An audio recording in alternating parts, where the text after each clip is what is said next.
Hello and welcome. Joyce Odidison here. Welcome to the show, What's Happening at Work, where we talk about the things that are making news, things that are challenging, things that are impacting our well being, and things that are making us do well and thrive at work. So, today we're going to be talking about the good old strategy that we often worry about in our hybrid and remote working world, genuine relationships. How do we build genuine relationships in the working world? This is something to talk about. This is something we want to have a discussion on. So let's get started. Let's get the show started. My name is Joyce Odidison, and I'm excited to have you here. Let's talk about genuine relationships.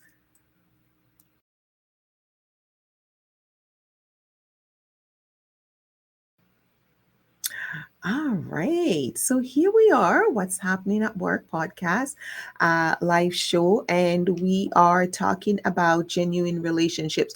So tell me something. If you are on live and you're in the chat, tell me what are you seeing in terms of genuine relationships? So um how do you even articulate what a genuine relationship is, because most of us are used to having a few people we connect with online, or we have a bit of a, I say hi or I come to your social media and I follow you. So what do we do if those person do not return the favor? So I had someone say to me, I am not going to like anything this person put out on social media anymore because they never like my stuff. And I'm like, hmm, is that, was there an agreement that they would like your stuff? Or you just assume that they would like your stuff?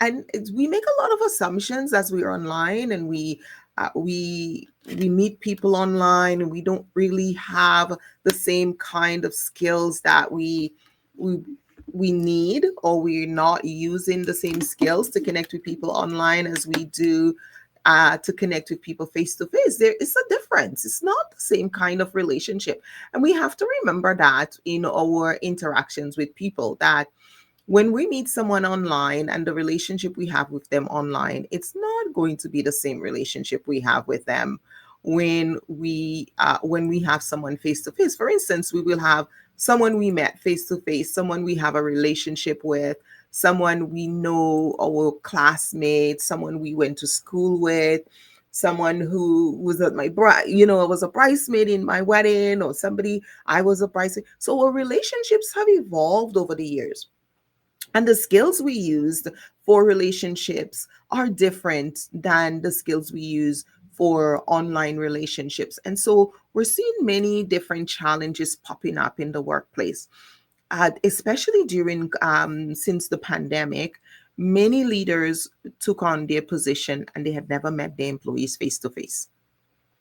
Many employees took on new job and they've never met their colleagues face to face or their leaders face to face. And that those are new skills we have to learn on how to build genuine relationship in our work and life with, hey, we're just going to meet you online for the first time. We meet on Teams, we meet on at a workshop, or we meet in a webinar online.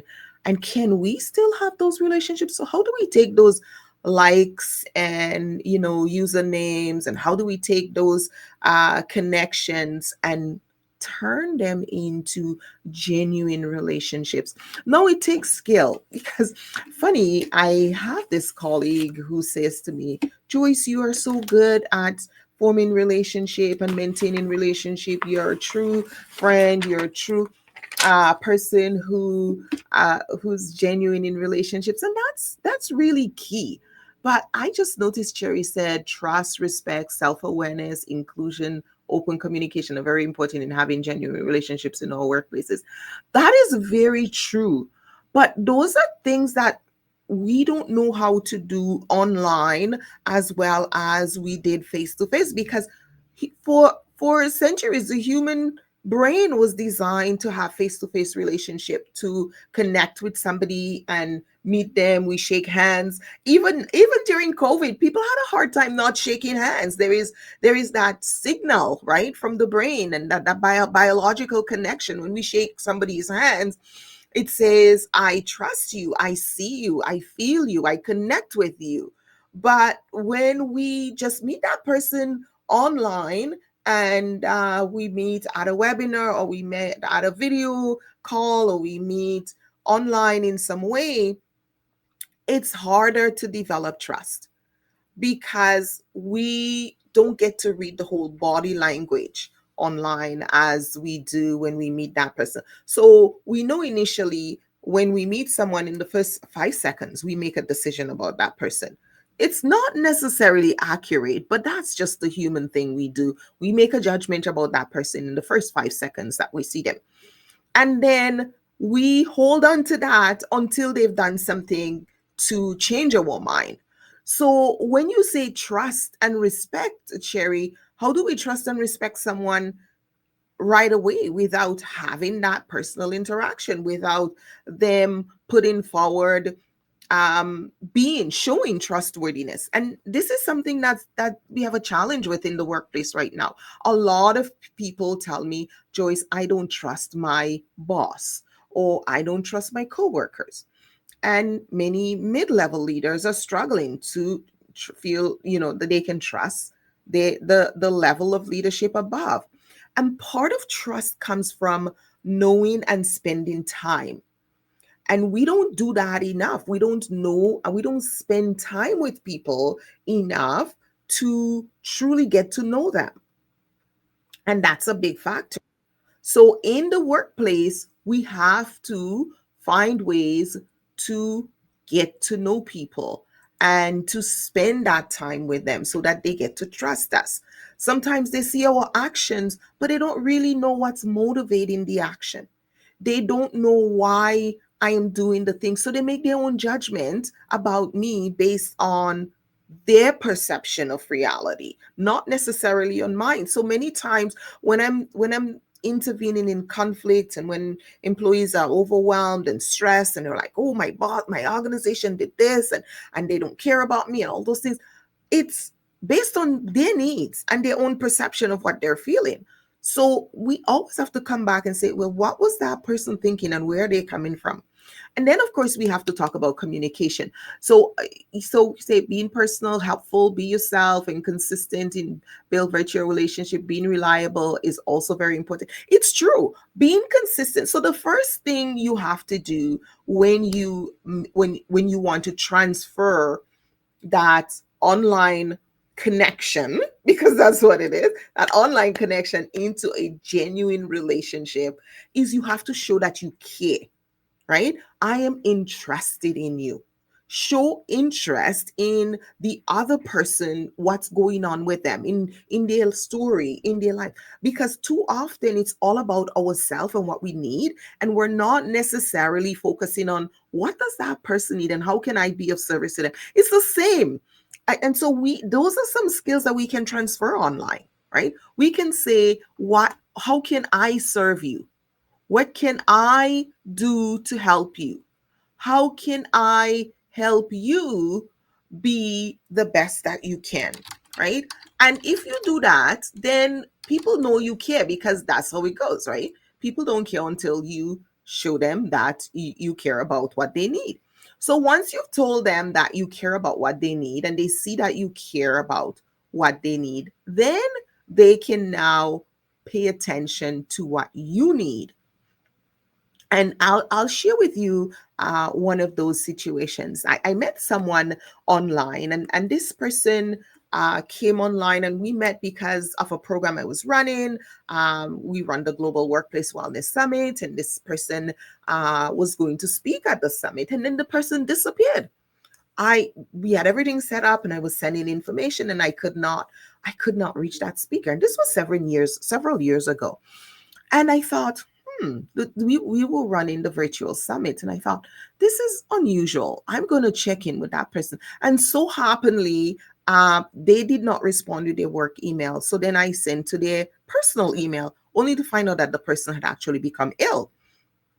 And so I just was able to reach out and, just show I care, I connect, send greetings, check in on that person, make sure they're doing well. And these are the little things that people are saying, oh, this is so unusual, but it's not. It's just a matter at the end of the day to say, who do I care about? Which relationships do I want to foster? What relationships do I care about that um I need to invest in? We forget that our relationships are investment. We talk about getting rich, we talk about investing, we talk about selling, we talk about earning capacity, all of those things. But we forget that there is something called a social bank account. And we invest in other people by showing we care, by showing concern for them, showing compassion, showing understanding, caring. And that has to be genuine. And people know when we're genuine. They can feel it and they know when we're genuine. And if we do that, then we have a better chance of having genuine relationships than just having contacts online, because you can transfer those same relationships. You can take those connections and use those skills to develop good, wholesome relationships, genuine relationships offline and online. And it's in today's day and age, we will always have a form of online in all our relationships, because we do text messages, we do WhatsApp, we do SMS, we do, if you're on Facebook, if you're on LinkedIn, social media, most of our friends follow us on some kind of social media platform. So we're connected with our friends on social media platform. But we need to ensure that that is not the only connection that we're having. Especially in the workplace, you have to be very careful about what is a good professional relationship, and do you want your coworkers to follow you online? Do you want your boss to follow you online? What are you sharing? What are you sending? Is that something that you want them to be party of? Right? Do you want them to see that? And I think some part of that is learning boundaries, having different types of relationships, being able to categorize our relationships and have different relationships. And Ms. Bay saying building trust online can indeed be a daunting task in the fast-paced digital era. The constant flow of information and the virtual nature of interactions often leave individuals questioning the authenticity of online relationships. However, amidst the challenges, there lies an opportunity to foster generous care. It is essential to prioritize transparency, open communication, and consistency in your online presence. Absolutely. You do need to be transparent, because you have to be transparent, but you also have to be consistent, right? I can show you and then disappear, right? And I think the whole idea you talk about being fast paced, it's important, but we also have to have boundaries, because the genuine relationships I have, they may not be in the workplace. So you have to choose in your workplace who is going to be your friend. Because I've had many times where I've had to resolve conflicts of people who became friends at work. And then when it fell out, it became very nasty at work, because they were taking stuff from their social media platform and just creating conflict at work, sharing negative people's personal thing on their private social media platform back into the workplace. So we do have to be careful as to who we want for to be part of our relationships at work, and who do we want. So for instance, if you as a professional, you will have a LinkedIn profile, and I noticed that some people are using LinkedIn the way they use Facebook, and we don't even take time now to start understanding that there are differences between the two platforms, and the things I share on Facebook are not the things I will share on LinkedIn, because LinkedIn is like your resume, it's your professional platform. And you want to show up there. You want to be consistent. You want to be professional. You want to be respectful. You want to show up as you are going to show up for an interview. Because anybody I hire or anybody I choose to connect with or become part of my faculty or part of our team or do any kind of joint venture with, I'm going to check out their LinkedIn profile. That's very important to me. And your bosses, your future bosses, your future colleagues are going to do the same. So your LinkedIn profile should be clean and professional. You can do different things in your Facebook profile. On your Facebook profile is for friends and family. On my Facebook profile, it's friends and family, and just things. Maybe a few things about my church community, local community, but it's very different and have a different energy from my LinkedIn profile because my LinkedIn profile is my professional profile. So we do have to have those relationships and they can be genuine but different, right? It's genuine. I spend a lot more time on LinkedIn than I do on Facebook or I do on Instagram or any of my other platforms. It doesn't mean that they're not all as important. They are all important, but the energy and the messages and the way I present myself on that platform is very different. And I see many professionals making that blunder where they're coming over to LinkedIn and start behaving like they're on Facebook. And I'm like, who cares? This is a professional platform. We don't want to know anything about your baby bum bum. Like, it's just really important. Like, tell me that on Facebook. And I'm like, oh yeah, oh, how cute. But when I'm in work mode on LinkedIn, I don't have the time or energy. It's not what I am doing. And so we have to set boundaries for our time and for our relationships on those platforms so that we can attract the right people and we can take those relationships offline. So how you take those relationships offline, you could do something like, actually, you could now get an email address that you're going to now email after. No, don't spam people. All right. Genuine, you can ask. What I do with my connections is, can we exchange email address? Can we talk about this? So then you get someone's permission, then you have their email address. Then you can set up a call, right? You can set up, you can choose to exchange phone numbers. So there are different ways you can build on that relationship and you can share something with that person, right? Oh, I read this article and I thought of you. Would this be something you would be interested in? This is how we're getting to know people, because what someone presents may not be the way they are behind the scenes. So it's very important for us to start figuring out how we connect with people, what kind of relationships we want with them, and then create a strategy of the different types of relationship you want to have. One of the things we teach in our course on boundaries is, really, we see a lot of emerging leaders and young professionals in that program because the idea of relationships are very different. And so they're used to just hanging out and having peers. And the idea of having professional relationships that are genuine but remain professional, right? Because everybody is my friend. But really, is everybody really your friend? No, everybody is not your friend. So you have to know that at work, they're not your family, right? The people at work are not your family. They are your colleagues. They are your bosses. You are in a contract at work. And so there's an expectation that you're going to fulfill your end of the contract, meaning that you're going to show up on time, you're going to be where you need to be, you're going to be accountable, you're going to be reliable to get the work done. And when that doesn't happen, there's going to be questions to answer. And then you have to now show up and answer those questions and be accountable for the time and the investment and the energy.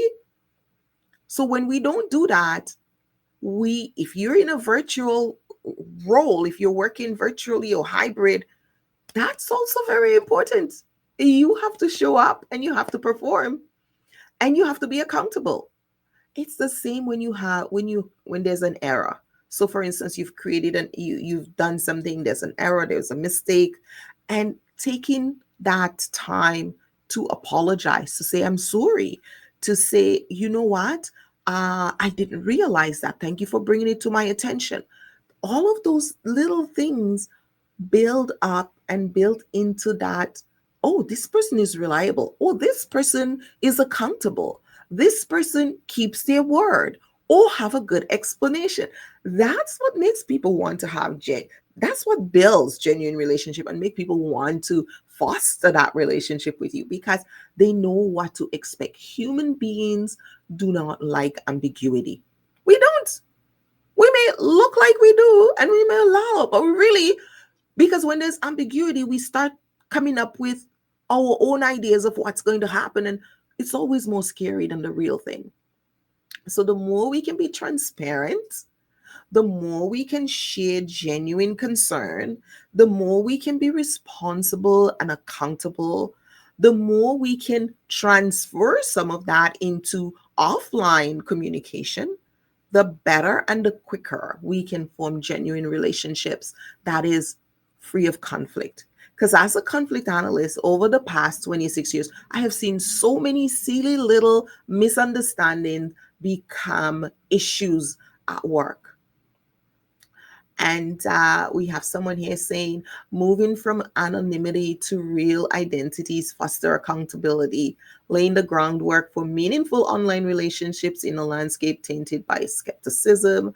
This transition invites users to bring their true selves to the digital realm, reshaping the online experience into a more trustworthy and authentic space.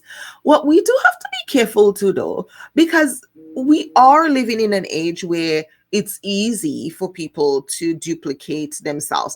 I mean, when Facebook came out, you saw how many over the years. I'm sure if you go looking, there might be several Joyce Odidison on Facebook, but I'm the only one, because uh, people can replicate other people's identity. So the people you're seeing online are not necessarily online when we're talking about social media, but in the workplace, your co-workers are who they say they are by name, but you don't get to see other aspects of their lives or get to know them, except your workplace does a lot around belonging and inclusion that gives people and team building, where you get to see the other side of your coworkers. Too often I meet people who, I go into a facilitated discussion or a conflict session, or I'm teaching a course, and they're like, oh yeah, this person pretended to be such and such, and they turned out to be a big fat lie. Well, that's always has been part of the human history. Even when we didn't have online, people can lie. People can pretend to be something that they aren't. I've done divorce mediation for years, and people will say I was married to this person, and they turned out to be a different people. So we will change based on our circumstances. Our values will change as we have different experiences. The things we value now, we won't value as much in a year or two, depending on the encounters we've had or the experiences we've had. It doesn't necessarily mean that that's a bad thing. I think humans are supposed to change their values, and we're supposed to grow, and our beliefs are supposed to expand. And therefore, we will change and we will grow for the better and become better people.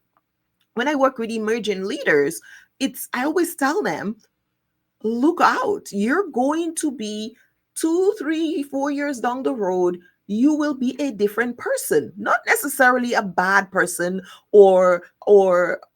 but a better person, a wiser person, because you have different responsibilities. You have to think of things differently. You have to see things from a different perspective, and that will change your frame of reference. And so the decisions you're going to make and the choices you're going to make are different. So when we meet people online, we have to, in the virtual realm, your boss is new, you've just met your boss, and you're working virtually, and the person presents as genuinely caring about you, want you to be successful, and you're supposed to take that as face value. However, you're supposed to create more opportunities, both of you. And so I had this client who showed up, and part of her challenge in her coaching session was her boss claimed that she didn't know who she was. You're hard to read. You have a glass face. You're not.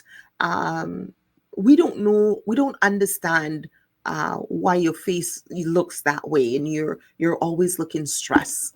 Now, I think that was very juvenile on that leadership part. But the the the reality here was this leader didn't take the time and create the atmosphere to get to know this emerging leader. So if you're leading people and you're finding that you're not quite sure who they are, or you're having difficulty figuring out what they mean or the expressions are, don't label them. Invite them into dialogue. Ask, so tell me how you're feeling about this. And when you do that, you're going to see and start to get a different range of expression. And even online, you get to see people's breath, the way they move, their gestures, their eye contact. All of that makes a huge difference in us understanding each other and developing genuine relationships. So instead of blaming that person or pigeonholing that person and claiming that they're not being successful, or they can't be successful, or they're stressed, ask them, tell me how you're feeling about this. Is there anything about your work that's stressing you out? This is a much healthier way to interact with a colleague or a subordinate in the virtual world than to just assume, oh, they're stressed all the time, and I can't read their face. And that's your responsibility. If you are having the awareness that you can't read that person and you're not quite sure what's going on, maybe they're having the same impression. And you know what? Most times when I coach clients and I said, well, why don't you ask that person if it would be okay for you guys to just flush it out and create more clarity and get to understand each other better? They always come back and say, Joyce, you're so right. The other person was also wondering about enhancing our relationship, our working relationship, and spending more time to getting to know and understand each other and our interactions. So if you're getting that impression, take the first step. Invite that person, create more dialogue, create more opportunity for genuine connection, genuine relationship, and see what happens. Because when we sit back and make judgments, what we're doing, we're making assumptions and we're making asses of you and me.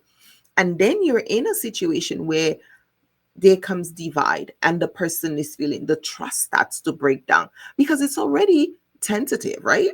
You meet that person online, you think they're there, but one incident can happen, just one incident, and all of a sudden, oh, I thought that person was trustworthy, but they're not anymore, right? Instead of asking, I'm sensing this, or I this came to me, or I'm having this observation. Would Am I correct, or is this what I'm seeing? Or can you give me some more information or help me, explain what's going on? We don't do that. We go with judgment, and we are either criticizing, or we're demanding instead of inviting dialogue.